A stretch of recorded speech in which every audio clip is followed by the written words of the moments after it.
आज हम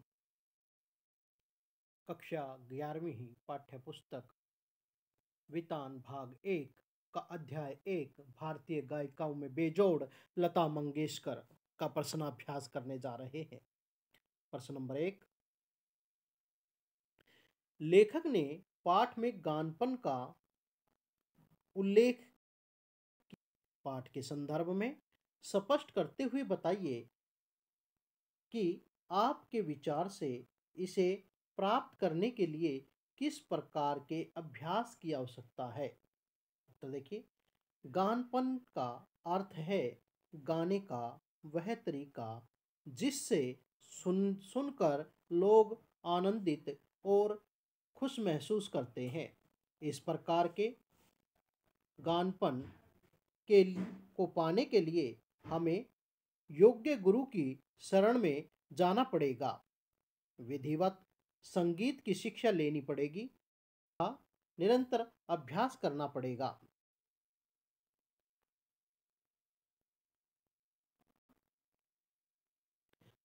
तब कहीं जाकर हम गानपन के योग्य बन पाएंगे। लता ने इस गानपन को पाने के लिए बहुत परिश्रम किया। उनका गानपन सुनकर ही लोग मस्त हो जाते थे। प्रश्न नंबर 2,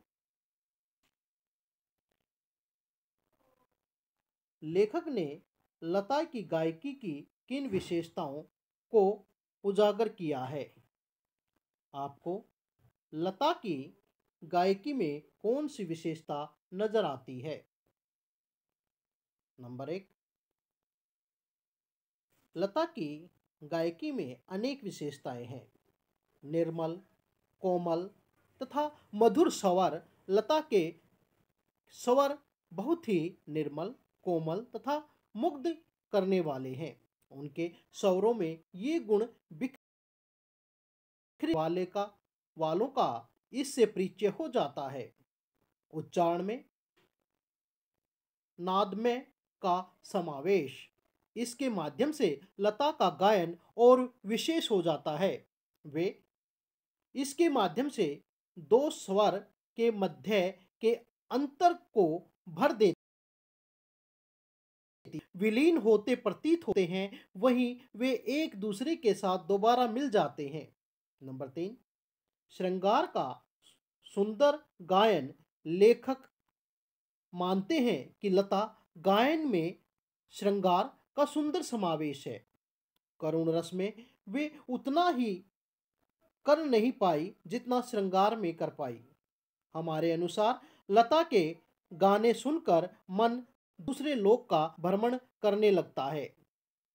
उसके गाने का आनंद आप कहीं भी और किसी भी अवसर पर उठा सकते हैं। उसके गानों को सुनकर आपको दुख नहीं बल्कि सुख का आभास होता है।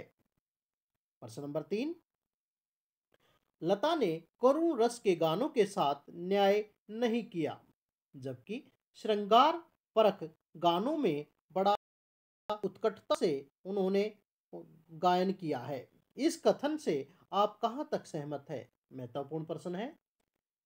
लेखक का यह अपना मत हो सकता है, लेकिन हमारा मत इससे भिन्न है।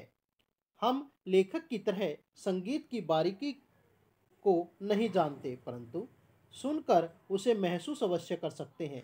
लता जी के गाने ना कोई उमंग है और ना कोई तरंग। नैना बरसे रिमझिम रिमझिम। ऊपर दिए गए ये गाने करुण रस से बेजोड़ उदाहरण हैं।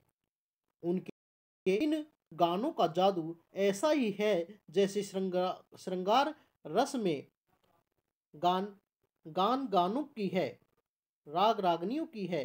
अगर हम दोनों की संख्या की तुलना करें तो करुण रस के गाने संख्या में कम हो सकते हैं, मगर ये इस बात का प्रमाण नहीं कि लता जी ने करुण रस के गानों के साथ न्याय नहीं किया। उनका एक और गाना जरा आंख में भर लो पानी बहुत ही महत्वपूर्ण और करुण रस का उदाहरण है। प्रश्न नंबर 4, संगीत क्षेत्र ही विस्तीर्ण है, वहां तक अशिक्षित, अवशोषित, अवशोधित और अदृष्टिपूर्ण ऐसा खूब बड़ा प्रांत है, तथापि बड़े जोश से उसकी खोज और उपयोग चित्रपट के लोग करते चले आ रहे हैं। इस कथन को वर्तमान फिल्मी संगीत के बिल्कुल सत्य बात है कि संगीत का क्षेत्र विस्तीर्ण क्षेत्र है, बहुत ही विस्तार पूर्ण है। भारतीय परंपरा में तो यह जैसे रचा बसा हुआ है। इसकी छाप भारतीय फिल्मों में देखी जा सकती है। वहां की कोई फिल्म बिना गाने के पूरी नहीं हो सकती। विदेशी फिल्मों की तरह प्रयास किए गए कि हिंदी फिल्म बिना गानों के बनाई जाए, पर ऐसा नहीं हो पाया। आज भी हमारी फिल्मों में शास्त्रीय संगीत की छाप मिलती है। यह परंपरा आज की नहीं बल्कि वर्षों पुरानी है। वे इसमें विभिन्न प्रकार के प्रयोग करते हैं। चित्रपट शास्त्रीय संगीत की गंभीरता के स्थान पर लय तथा चपलता को स्थान देते हैं। शास्त्रीय संगीत में ताल का परिष्कृत तथा शुद्ध रूप देखने को मिलता है। चित्रपट में ऐसा नहीं होता, वहां आधे ताल का ही प्रयोग किया जाता है। इस कारण इसे आम लोग भी थोड़े प्रयास से गा सकते हैं। आज फिल्मी संगीत में पॉप, शास्त्रीय संगीत, लोकगीतों का मिश्रण देखने को मिलता है। ये प्रयोग तेजी से हो रहे हैं और लोगों द्वारा सराहे भी जा रहे हैं। प्रश्न नंबर 5, चित्रपट संगीत ने लोगों के कान बिगाड़ दिए।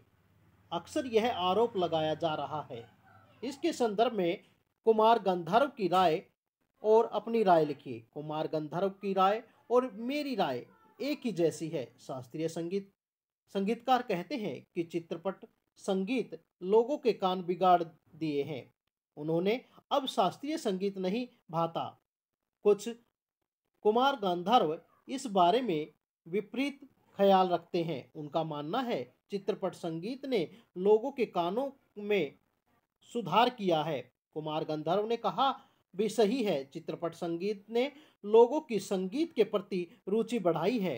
हम भी यही मानते हैं। भारतीय फिल्म संगीत को नए आयाम दिए हैं। हर वर्ग के लोगों के दिलों में ये छाए हैं। आज फिल्मों के निर्माता इन्हें बेचकर मुनाफा कमा रहे हैं। इससे पता चलता है कि लोगों को संगीत के प्रति कितनी रुचि बढ़ गई है।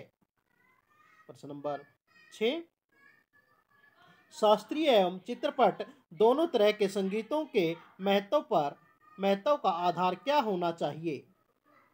कुमार गंधर्व की इस संबंध में क्या राय है? स्वयं आप क्या सोचते हैं?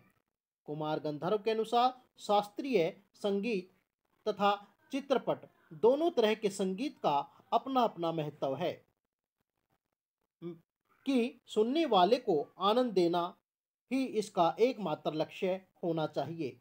किसी भी प्रकार के गाने में मधुरता का होना आवश्यक है। शास्त्रीय संगीत की रजक क्षमता ही उसके सौंदर्य को बढ़ाती है तथा इसके रसिकों के हृदय को आनंदित करती है। ऐसा ही चित्रपट संगीत ने शास्त्रीय संगीत के आधार पर बनाकर उसके ताल को आधा प्रस्तुत किया। इसकी जटिलता को कम कर रसिकों की पहुंच तक बना दिया है। आज गायन रागों के प्रकार को न जानता हो लेकिन उसे गा सकते हैं। प्रश्न नंबर 7,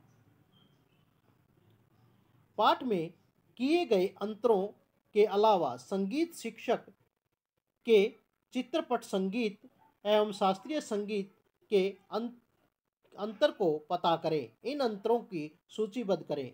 चित्रपट संगीत, शास्त्रीय संगीत। चित्रपट संगीत गंभीरता का समावेश, शास्त्रीय संगीत चपलता तथा जल देय का समावेश, क्षय, आघात तथा गीत का अधिक प्रयोग। शास्त्रीय संगीत ताल सुर का विशुद्ध ज्ञान। चित्रपट संगीत तालों का अधूरा प्रयोग, तालों का शुद्ध तथा परिष्कृत रूप। चित्रपट संगीत गानपन प्रधान होता है। राग, शास्त्रीय संगीत में राग प्रधान होता है। प्रश्न नंबर 8, कुमार गंधर्व ने लिखा है, चित्रपट संगीत गाने वाले को शास्त्रीय संगीत की उत्तम जानकारी होना आवश्यक है। क्या शास्त्रीय गायकों को भी चित्रपट संगीत से कुछ सीखना चाहिए? शास्त्रीय संगीत ही चित्रपट संगीत का आधार है। जिसने शास्त्रीय संगीत को समझा है वे सुर ताल का बहुत सुंदर प्रयोग कर सकता है। वह अपने गीत के साथ न्याय कर सकता है। वह हर राग को पहचानता है और जानता है कि उसका कहाँ पर कितना प्रयोग करना है। शास्त्रीय संगीत में राग को महत्व दिया जाता है। वह संगीत का ऐसा रूप है जिसे हर मनुष्य समझ नहीं सकता। चित्रपट संगीत में गीतकार गीत को लिखे गीत को स्वर देता है। यहाँ पर शब्द का महत्व नहीं होता, यहाँ पर ध्वनि को विशेष महत्व दिया जाता है। एक शास्त्रीय गायक के लिए ध्वनि के उतार चढ़ाव महत्वपूर्ण होते हैं। राग में इस वह इसका प्रयोग करता है, इसे नियम पूर्वक पाया जाता है। चित्रपट संगीत शास्त्रीय संगीत के से अलग है। इसमें शास्त्रीय संगीत का प्रयोग होता है लेकिन वह शब्दों को लय देने के लिए होता है। अतः शब्दों के माध्यम से मन के भावों को सरलता से व्यक्त किया जा सकता है। यहाँ पर शब्दों को रागों में ढाला जाता है। अतः जहाँ लोगों के मन में राग के प्रति जानकारी न होते हुए भी वह उसके मस्तिष्क में सदा के लिए रह जाता है। शास्त्रीय संगीत को याद करना सबके लिए संभव नहीं। शास्त्रीय संगीत कड़े अभ्यास का फल है। इसमें ध्वनि, स्वर तथा राग में अभ्यास की आवश्यकता होती है। अतः आम व्यक्ति के लिए इन्हें याद करना और गा पाना संभव नहीं है। अतः शास्त्रीय गायकों को चाहिए कि इसमें ऐसे परिवर्तन करें कि आम लोगों को पसंद आ सके। धन्यवाद।